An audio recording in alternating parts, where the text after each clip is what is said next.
Pandémie isa telonjato avy amin'ny compagnie mpitaterana Air France ny mbola tavela amin'ny nosy La Réunion hatramin'ny omaly rehefa tsy afaka nigadina teto an-tanindrazana.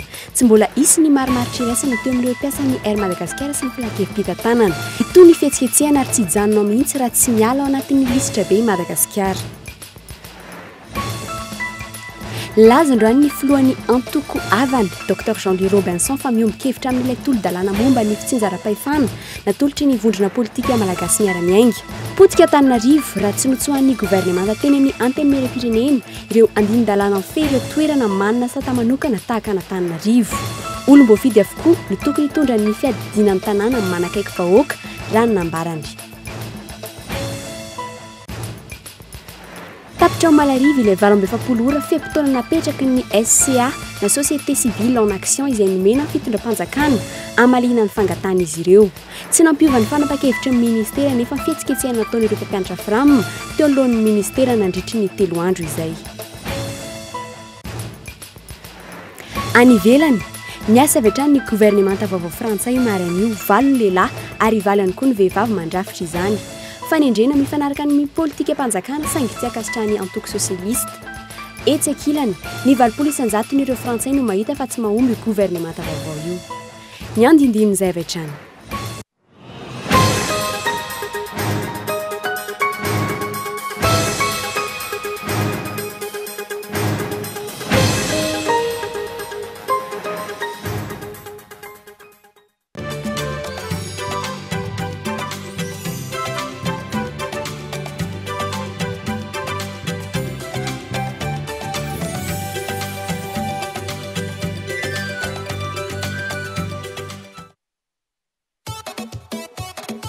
Tatiavinao, hitanao avokoa.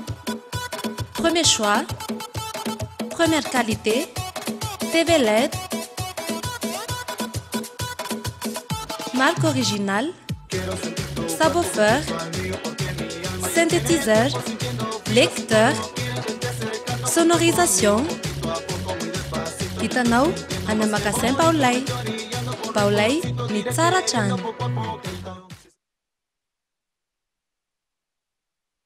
Reprise de haute volée sur les chaînes Canal+. Oubliez les succès de la saison dernière. Oubliez les exploits. Oubliez l'injustice. Oubliez la gloire. On recommence tout. Cette année encore, préparez-vous à vivre une saison de football extraordinaire sur Canal+. Retrouvez les meilleurs matchs de la Champions League, de l'Europa League et l'intégralité de la Premier League, sans oublier la Serie A et les plus grands moments de la Ligue 1. À bientôt sur Canal+.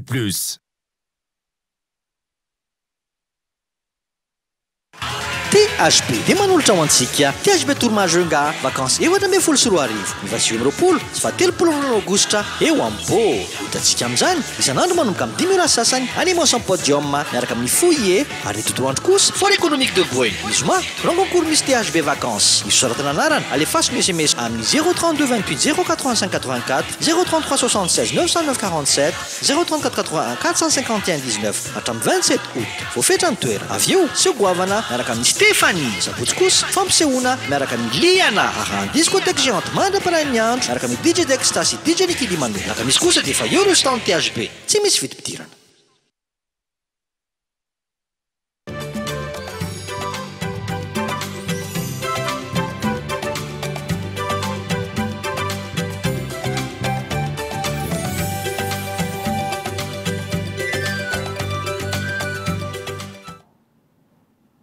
Mbola ampifeliana trano tomboky lahy sy tomboky vavy no iarabananao any tokantrano any manaraka an'izao fampahalalam-baovao izao manasanao ary anaraka izany hatramin'ny farany.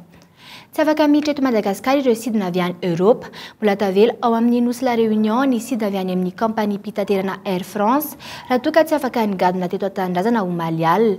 Itony hetsika ireo mpiasan'ny Air Madagascar raha ampitso rehefa tsy nisy ny marimaritra iraisana teo amin'izy ireo sy ireo mpikambana eo anivon'ny filakevim-pitantanan'ny compagnie mpitaterana Air Madagascar. Fanadiadina. Taorian'ny hetsika fanarana nataon'ireo mpiasan'ny Air Madagascar omaly sidina iray avy ao amin'ny compagnie mpitaterana Air France no tsy afaka nigadona teto an-tanindrazana omaly tamin'ny 10 ora latsaka fahefan'ny alina. Voatery nijanona tao amin'ny nosy La Réunion io fiaramanidina io. Pandemia isa 300 araka izany no tafajanona ao La Réunion ary mbola ao hatramin'izao. Hatreto mbola mitony tsy fahafahan'ireo sidina avy any Europa hiditra eto Madagasikara. Mandra-pahafitan'ny discussion zay ifanaovan'ny direction ny Air Madagascar amin'ireo mpianatra mandrapavita an'izay discussion zay dia pour le moment aloha mbola tsy reo le compagnie européenne io dia mbola tsy assisten'ny Air Madagascar.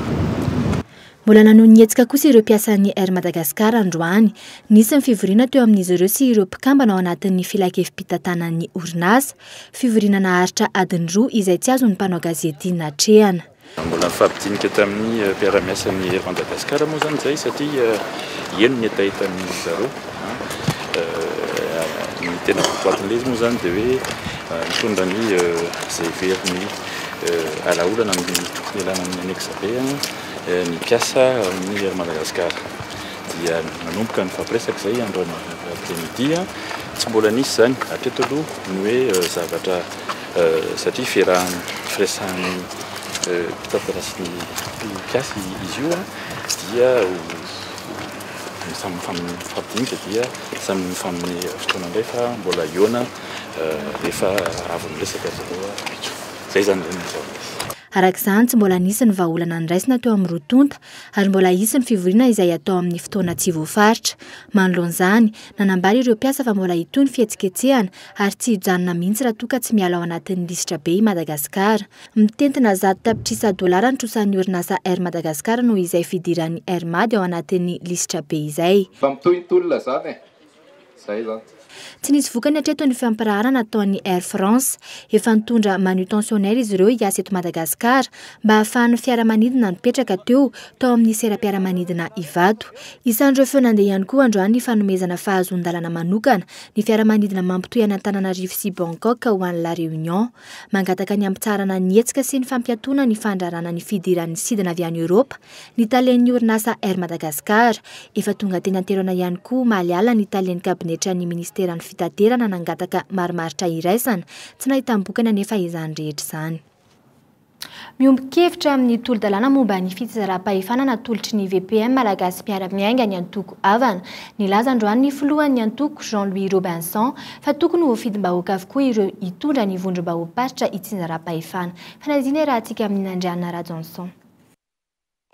Nivoaka tamin'ny fahangina ny filohan'ny antoko avana Dr Jean-Louis Robinson tsy manaiky ny fizarazarana n'Antananarivo amin'ny endrika saika hitondran'ny gouvernemanta izany ny antokony. Ampisy disadisa eo amin'ny ben'ny tanàna izay voafidim-bahoaka sy ilay voalaza fa président des communautés izany raha fanazavany.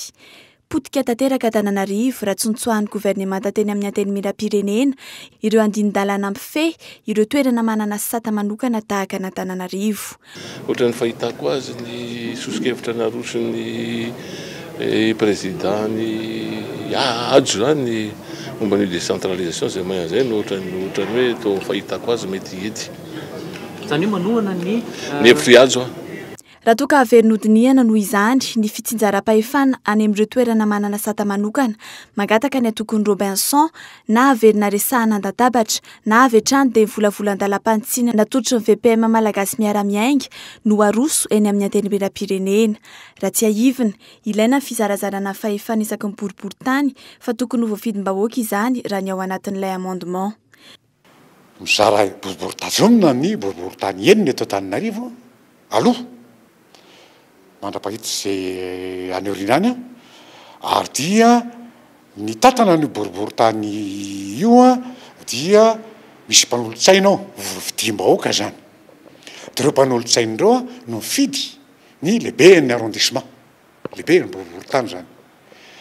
Lehibe amin'ny boriboritany zany tsy maintsy miara-miasa amin'ilay mera tokana voafidim-bahoaka io voafidy vatany ihany koa.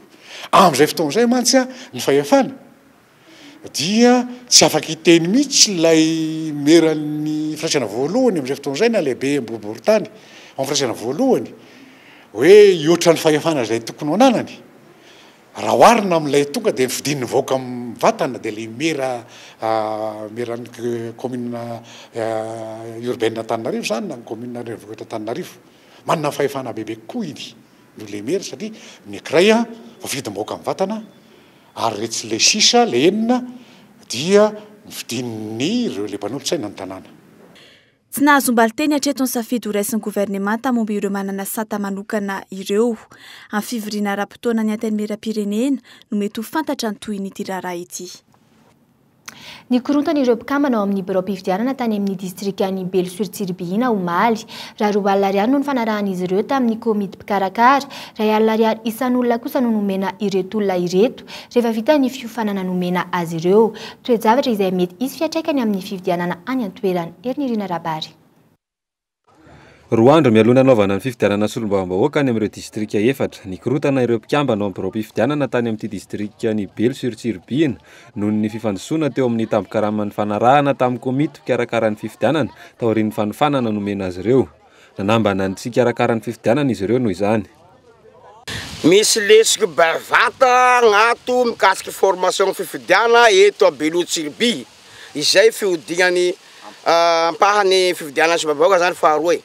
Ka eto zany zahay membre ny délégué de vote se fotany rehetra zany dia manana eritseritsy fa voa fagnambaka satria ny vola horambeseo R1 ny vola hatao sonia R2 zahay zany eto manana eritseritsy la tsy voava le olana tsy afaka andrambanirina eo zahay rehetra zao feonay manontolo. Tsy tratra teny atoerana ireo tompon'andraikitra avy amin'ny senita nandritry ny fandalovanay tany. Nilaza kosa nefa ireo tompon'andraikitra avy ao amin'ny distrika fa ny atana alefan'ny senita maritra nisan'ireo mpikambana ao amin'ny birao mpifidianana mihitsy no tsy ampy ka nahatonga ny olana. Neta avy any zany eta le andraisana an'le vola dia natao ndroandro ho an'ireo olona zay tompo zay bénéficiaire an'le zavatra.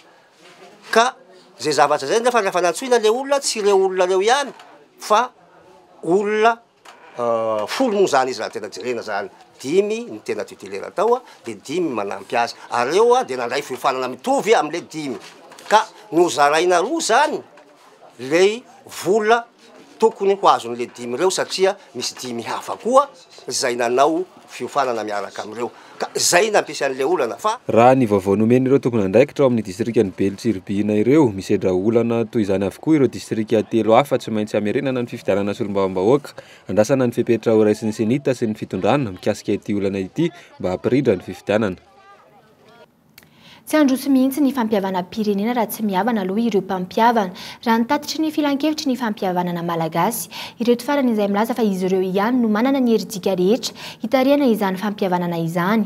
Izay kilan'izay anefa tsy manaiky hivondrona miaraka amin'ny FFM, ireo mpampiavana hafa tahaka ny FFKM, ny Grand Pardon, ny Justice EP, ny CRN sy ny maro hafa. Fanadiadina. Tsy ho vita mihitsy ny drafi-pitantanana fampiavana pirenena na plan national de réconciliation raha toa ka tsy mivondrona ho iray ireo mpampiavana. Fikarakarana izay drafitra izay nefa ny fananana mpampiavana ankehitriny. Fandovozan-kevitra avy any amin'ny faritra, avy amin'ny mpitondra, avy amin'ny fiarahamonim-pirenena sy ny sehatra maro samihafa misy eto amin'ny firenena no atambatra ao anatin'izany drafitra izany. Ho an'ny FFM manokana, nilaza izy ireo fa izy irery ihany no afaka mitarika izay fampiavanana izay raha ny lalam-panorenana. Tamin'ny voalohany ny feuille de route ary lasa lalàna moa izy taty aoriana ny article 5 dia mamaritra tsara ny fametrahana ny FFM ary voatondroa ny fisian'ny FFM. Dia farany dia ny lalàna 2012-010 dia mametra koa mamariparitra ny fitsanganan'ny FFM sy ny zavatra tokony ataon'ny FFM. Zany hoe rafitra ara-panjakana najoro tsara ary nomeny fahefana hiandraikitra ny resaka fampihavanana ary volam-bahoaka no mpandehanana ny FFM. Efa nisy ny atrikasa nentina nanangonana ny hevitra ny be sy ny maro momba ity resaka fampihavanana ity izay mikarakarain'ny FFM.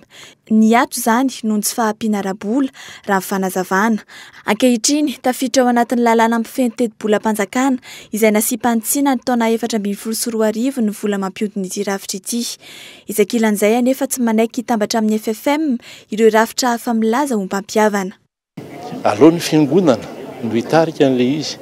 Satria raha voany hoe fiarahamonina politika na fiarahamonim-pirenena no mitarika an'ilay izy dia azo lazaina hoe lay fiainana andavanandro efa nolona tao anatin'ilay fahalovana no mitarika fampihavana tsy fantatra tsony hoe fampihavana marina fa zany sa tsy fampihavanana satria natre mety tonga hatramin'ny hoe fifampirarahana fotsiny le izy. Midika izany fa mbola tsy nisy nadinganiray aza vita hatreto momba ity fampihavanana ity. Mbola tsy hitantaratra koa hatreto ny fampihavanana izay dradradradrain'ny filoha Rajaonary Mampianina fa ho tarihiny. Tsy miteny androany hoe ataoko ny fampihavanam-pirenena dia ho vita ny fampihavanam-pirenena androany. Efa ela manomboka anio mety tsy milaza aminareo ny atsipriany hoe zao no atao fa efa miresaka fanakalo hevitra amin'ny akolafina olona. Raha oviana no fantatra ny atsipiriany izay plan national de réconciliation izay, ny filoham-pirenena nefa mahazo tsikera fa anisan'ireo ampihavanana fa tsy tokony ampihavana. Manomboka amin'ny volana septambra ho avy izao indray izany ny atrikasa fanangonan-kevitra avy amin'ny FFM raha ny tetin'andron'izy ireo. Mangingina kosa hatreto ireo milaza ho mpampihavana sasany. Noraisiny filoham-pirenena Rajaonary Mampianina teny amin'ny lapan'ny avoloha androany ireo delegaciony avy amin'ny OIF na ny fikambanan'ireo firenena amin'ny teny frantsay. Niompana tao anatin'ny dinika ny fanaovan-drotonta ny firesana ny fanatsarana indray ny fifandraisana eo amin'ny OIF sy Madagasikara tao aorian'ny krizy nalovan'ny Madagasikara. Isan'ny voaresaka tao anatin'izany ny programa nasam-pandrosoana maharitra manomboka amin'ny taona ity ka hatramin'ny taona 2024. Fa eo ihany koa ny firesana ny fahafahan'ny Madagasikara mandray ny fionana antampon'ny OIF. Mandritra ny fionana antampon'ny volana Novambra izao no ahalalana ny valiny ka isany anatrika izany ny filoha malagasy. Famerenana indray ny fitiavan'ny ankizy mamaky boky no tanjon'ny ministeran'ny kolotsaina tamin'ny fametrahana ny kilaky na ny fitoeram-pamakiam-boky sy fialamboly. Ny kilaky tany amin'ny komuna ambanivohitra Ankadinandriana no tsy dia ny mpandrindrany OIF Clément Duémé sy ny ministra ny kolotsaina Randrianarso Vonalaroy androany. Herinirina rabary. Ny taona 2024 no efa niorenan'ny kilaky tao Ankadinandriana tetika asan'ny arahan'ny fitondrana malagasy ny OIF. Isan'ny fanambina petraka tamin'ny fametrahana ny fitoerana tahaka itony eny amin'ny komuna ambanivohitra ny mba ampiroboroboana ny fitiavan'ny ankizy mamaky boky sy ho liana amin'ny fianarana. Ny tombontsoa aloha zany dia ry zareo avy aty toerana ny tena malala hoe mitondra inona ho anazy le izy. Fa ny zavatra azoko lazaina kosa ny aloha dia hoe ny voalohany indrindra aloha zany ny mba manana toerana ahafahany miala voly aloha zany ny tombo. Faharoa ty toerana ity zany azo anaovana zavatra be dia be satria feno document ato ka na ny mpampianatra zao ohatra dia afaka tonga jery boky ato anaovany préparation ny cours. Misy 12 ireo kilaky manerana ny nosy ankoatra ny mahakaiky ny kilaky ao amin'ny komuna Ankadinandriana isan'ny safidianan'ny ministeran'ny kolotsaina sy ireo delegaciony avy ao amin'ny OIF fa azy ihany koa ny fandrosoan'ny tanàna sy ny fahaizan'ireo mponina ny kojakoja ireo fitaovana. Ho an'ny fiarahamiasan'ny ministera amin'ny OIF amin'izao fotoana izao dia mesaka zany izay anitatra ny toerana famakiam-boky izay eo anivon'ny CM2 Lac sy ny kilaky ny centre de lecture et animation culturelle mba ahenika ny région 2020. Izany nefa tsy tratraka tsy misy fifanomezan-tanana amin'ny zareo toan'ny OIF izay sorona be da be an'zareo sy ny fanomezan-tanana koa amin'ny fitondram-panjakana izay manampy dia manampy tokoa an'ny ministera amin'izao fotoana izao. Mbola lavitra ny lalana raha ny tahan'ny fampidirana an-tsekoly ny ankizy eto Madagasikara no jerena tsy mbola ho tratra akory ny tanjon'ny taona 2017 mialohan'ny taona 2024. Ekena fa ilaina ny fisian'ny fitoerana tahaka itony saingy irina kosa ny tarany zany amin'ireo toerana lavitra indrina.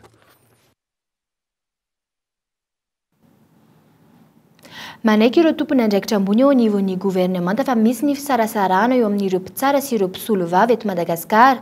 Sambany teo amin'ny tantaran'i Madagasikara no tanterahina androany ny fikaonandom-pirenena voalohany ho lafitry ny mpisolo vavy miisa 50 eto Madagasikara izay tsy tsatra raha tsy nizoma ao avy izao. Fanandratana ny asan'ny fitsarana malagasy ary fanamafisana ny fanjakana tandalana no antony ity fikaonando ity. Misy ireo tetikasa entin'ny fanjakana ametrahana izany fanjakana tandalana izany halara-pahamehana amin'izany fiadina amin'ny kolokolo raha ny nambaran'ny filohan'ny Repoblika Rajaonary Mampianina fanampanazavana.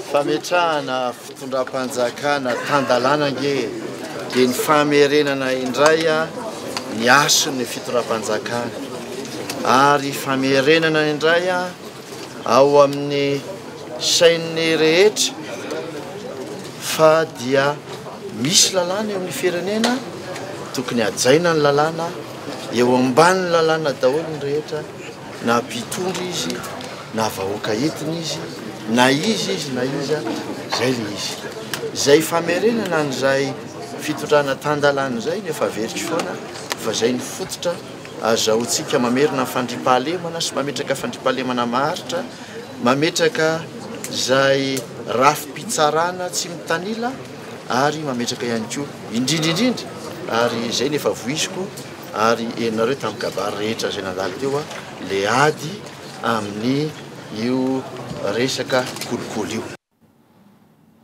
Nanome roa amby fitopolo ora ny filoha Rajaonarimampianina ny piasa ny Jirama etsy Sonerana hanatsoahany ny fitoriany piasa miisa 7 izay voaroroy amin'ilay fipoahana transformateur atao amin'ny trano ny filoha Rajaonarimampianina nanomboka io arivo io no mikaonty izay roa amby fitopolo ora izay raha tsy misy ny fiovian-javatra dia service minimum no ataon'izy ireo ao aorian'izany ary tsy hijanona ny hetsika raha tsy misy valiny manara-dalàna kosa ny dingana naran'ny filoha raha ny fanazavana tamin'ny mpanao gazety androany fanampanazavana. Zay le lalàna tsy maintsy misy zay fa tsy hoe vao misy atsona manao ankety kely dia efa ho avy daholo ny rehetrarehetra fa hoe tsy azo atao zany zavatra zany misy fandrahonana misy sinisisa taizany nisy an'izany tany-tandalàna isika tokony atao zany zavatra zany mbola tsy tokany fanagadrana velively kely izy anjara ny fitsarana manao an'izany. Vaovany fampianarana kosa indray tapitra omaly arivo ilay 7 ora nomeny ireo fiarahamonim-pirenena mivondrona ao amin'ny SIAna ny société civile en action izay nomena ny fitondram-panjakana amalina ny fangatahan'izy ireo tsy nampiova ny fanapahan-kevitry ny ministera nefa ny fihetsiketsehana nataony ireo mpampianatra firama teo anoloan'ny ministera nandritran'izay 3 andro izay mpampianatra firama ray alina ihany no tafiditra ao anatin'ny teti-bola-panjakana nasipantsina ho amin'ny ity taona ity fanadihadiana. Nametraka ny sosialy sy ny fampianarana olona ara-pameana ny filoham-pirenena tao anatin'ny politika ankapobeny fanjakana. Isan'ny vina tratrariny amin'izany ny fampitomboana ny tahan'ny fampidirana an-tsekoly ireo mpianatra.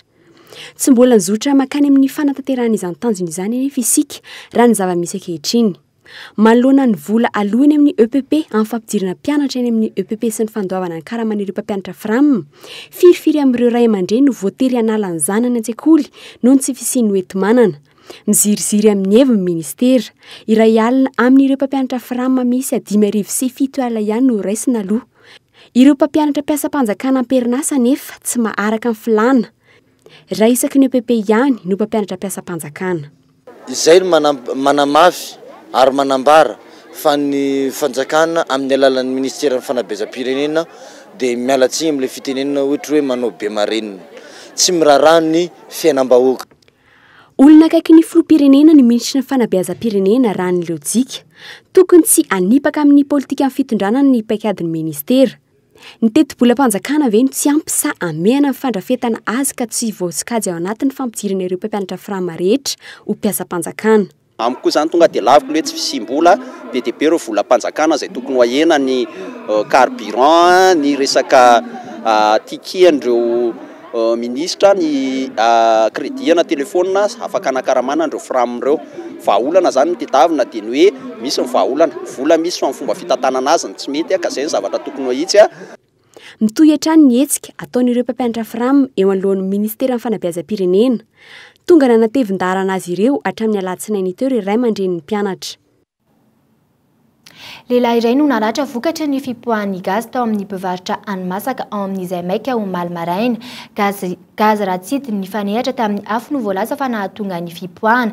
Izay maika na hoan'ireo izay maika izay maro mpahafantatra koa amin'ny anaram-bositra hoe vary mitsangana. Ty zava-baovao Antananarivo ny antsoina hoe fast food fanadihadiana raha antsika amin'ny Gaëtan Andriantsilavo. Kafe sy mofo, vary sy laoka, composé, lasopy sy ny maro hafa ireo no ahafantarany maro an'izay maika. Mivoha amin'ny 4 ora maraina hatramin'ny 5 ora alina, ahitana mpivarotra tsy latsaky ny 9 eto ary mpividy mihoatra ny 3 arivo isan'andro. Mandany vary hatrany amin'ny 520 kilao isan'andro ny mpivarotra iray. Tokony ho tamin'ny 7 ora sasany, nisy fipoahana gasy tato amin'ity hôtely mpivarotra hani-masaka iray ity. Vokatra izay, lehilahy iray no naratra, tsy nisy ny ainana fohy.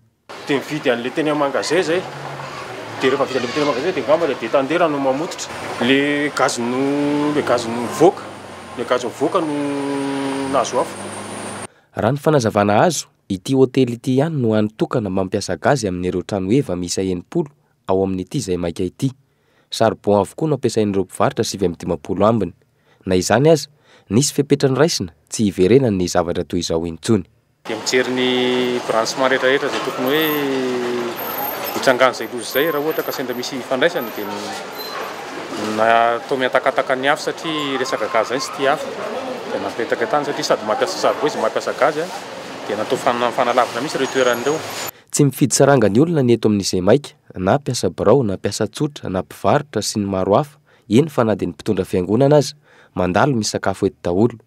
Ny herinandro lasa teo nisy fanadiovana faobe ny arahana tamin'ny mpivarotra sy ny tompona andraikitry ny tsena ary ny mpamonjy voina teto an-toerana.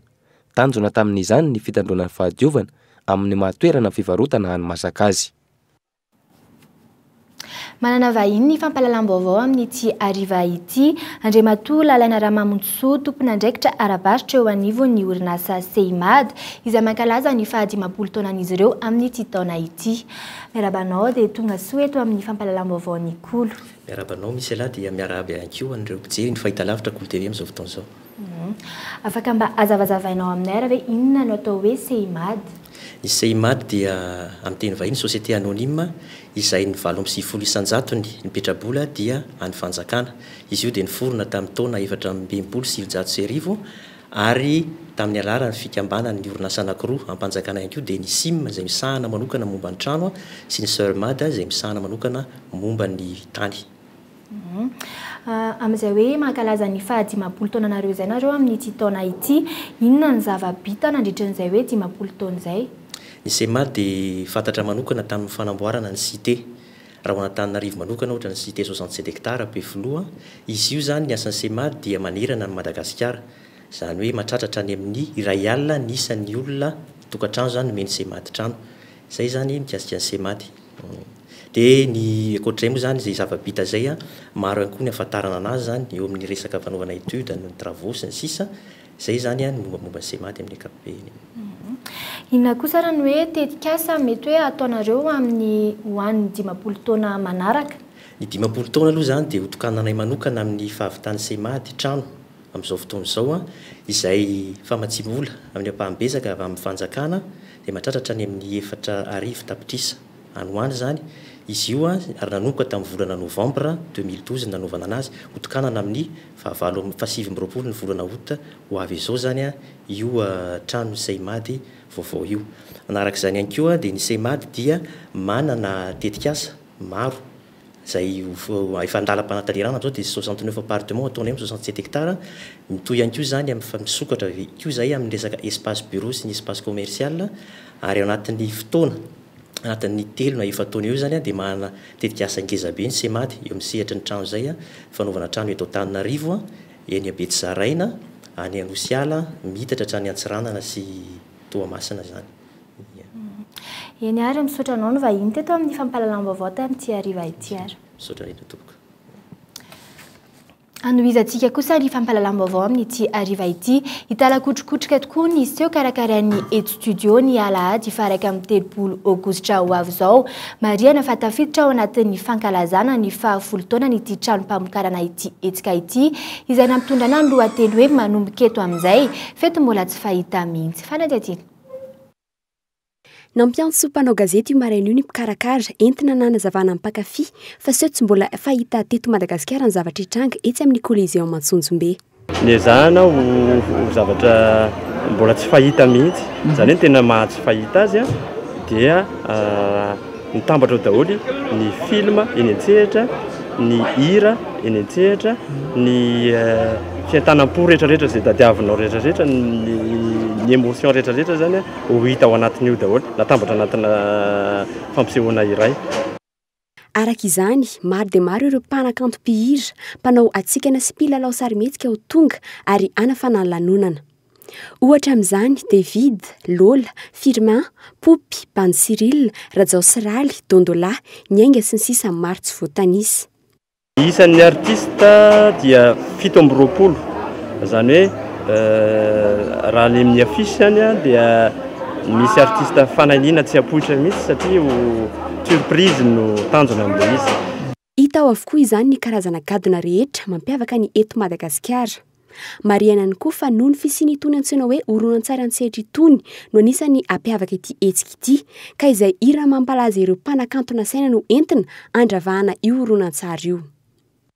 manomboka amin'ny folo ramaraina le hetsika dia manentana antsika rehetrarehetra mihitsy zany a tia le fampisehoana anankiray izay tena hoe le tsy fahitanao hatramin'izay zany hoe rehefa vita io fampisehoana io a samy teny daholo any an-tsainy ihany hoe afaka osiny ndao hijery. Azo lazaina fa mampiova ny lokon'ny zavakanto eto amin'ny nosy tokoa ny hetsika toy ity entiny eto studio amintsika ny alahady raika amin'ny 3 aogositra ho avy izao ity. Mampanantena fafinaretana tsy manam-paharoa amintsika ny mpikarakara koa dia manantena ny tsirairay mba ho tonga any amin'ny Coliseum Mantsonjombe ny andro raha teo koa fialan-tsasatra koa dia aleo manararoatra.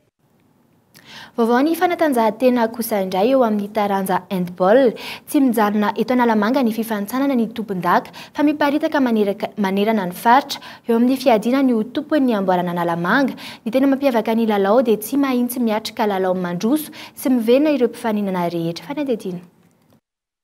Nisokatra tamin'ny fomba ofisialy ny handball izay lalao mandroso miverina moa izy ity ary efa nisy ihany koa ny faninanana izay natao tany amin'ny faritra ary andrarana Analamanga indray no nandray ny lalao mandroso sy ny lalao miverina ihany koa amin'izao fotoana izao. Betsaka ary tonga avokoa ireo mpandray anjara isaky ny faritra tamin'ity fananam-pirenena ho an'ny fiadinan'ny tompon-daka Analamanga ity. Satria Antananarivo Analamanga dia ao anatin'ny zone centre izay ahitana-ny Ligue Patra ny Analamanga, Ligue Patra Tomasina, ana Loatra Mangoro ary Analanjirofo. Dia ato ny fananana ara-paritra io zany no atao. Araka ny tapaka tamin'ny février tamin'ny volana marsa tany Tomasina dia eto Antananarivo no atao ny fanitsanana amin'ny faritra io. Dia izay tafakatra no indray ny hiakatra ny fanitsanam-pirenena. Eo amin'ny ray volana mahery eo satria tsy maintsy manao fidinana mandroso sy miverina ny tarika tsirairay avy ka hoe zahana hoe tsy maintsy vita izy ao anatin'ny ray volana zay mba azahoana mitsonga an'le ekipa andeha any amin'ny faninanana faritra voany zany. Eo amin'ny zazavavy misy tarika 3 ary ny zazalahy misy tarika 4. Na dia ny fiadinan'ny tompon-daka Analamanga raha ny lalao dia mazava izay resaka izay fa ireo faritra rehetra misy eto Madagasikara dia mandray anjara feno amin'ny fananam-pirenena toy izao. Raha ny vokatra teo amin'ny vehivavy dia ny TSBC nandresy mazava ny ekipan'ny CMSL tamin'ny 29. Teo amin'ny lehilahy kosa nandresy mazava ny ekipan'ny CMSL izay nanoloana ny Asut Sporting tamin'ny 17 no 20. Vaovao avy any ivelany kosa no amaranantsika ny izao fampahalalam-baovao izao. Ny roso avy hatrany tamin'ny filan-kevitry ny ministra io maraina io ireo mpikambana mandrafitra ny gouvernemanta vaovao frantsay tarihan'ny Manuel Valls, valo ny lehilahy ary valo ihany koa ny vehivavy. Ny soloan'ny ministra ny toe-karena i Emmanuel Macron fanendrena mifanaraka amin'ny politika mpanjakana saingy sakasitrahany ny antoko sosialista. Etsy ankilany tao ireny fanadidinana tao ny 700 n'ireo frantsay no mahita fa tsy ahomby gouvernemanta vaovao io. Fanadidina eo amin'ny sary ny France 24. Kambana 12 ao anatin'ny gouvernemanta Valls sandiany faharoa no nijanona teo amin'ny toerany. Amin'ireo ministra 12 iara-iasa amin'ny Manuel Valls, olom-baovao 3 no voatendry handrafitra ity androm-panjakana mpanatanteraka ity. Emmanuel Macron no hitarika ministera ny toe-karena izay notantan'ny Arnaud Montebourg, Fleur Pellerin, ministra ny kolontsaina ary Patrick Caner, ministra ny tanàna izay nitazominy Nadja Vallaud Belkacem. Ity farany izay lasa ministra ny fanabeazam-pirenena. Fa isana namarika ny fanendrena ny mpikambana mandrafitra ity gouvernemanta ity ny mpisolany Arnaud Montebourg eo amin'ny toeran'ny ministra ny toe-karena. Tanànakavanan'ny filoham-pirenena ny lehilahy ary isan'ireo nandrafitra ny politika mpanjakana momba ny toe-karena. Araka izany, mifanaraka tsara amin'ny olona tadiavin'ny François Hollande anatanteraka ny sakany sy andavany ny andraikitra amin'ny ministra ny toe-karena azy. Ankilany anefa, ny Parti Socialiste nanakina ity fanendrena ity. Fanendrena izay ilana olona tsy mitovy foronana tamin'ny Arnaud Montebourg isin ny fandanjalanjana ny politika mpanjakana ho raisiny. Tsy hita tao anatin'ity gouvernemanta Manuel Valls sandiany faharoa ity kosa ny solotena avy amin'ireo mpiaro ny tontolo iainana. Mizara mitovy kosa ny isan'ny vehivavy sy ny lehilahy mandrafitra ity gouvernemanta ity. Dia iny ihany koa no entina mamarina an'izao fampahalalam-baovao izao. Misaotra anao nanaraka izany hatramin'ny farany. Tena kosa manome fotoananao amin'ny manaraka indray. Veloma tompoko.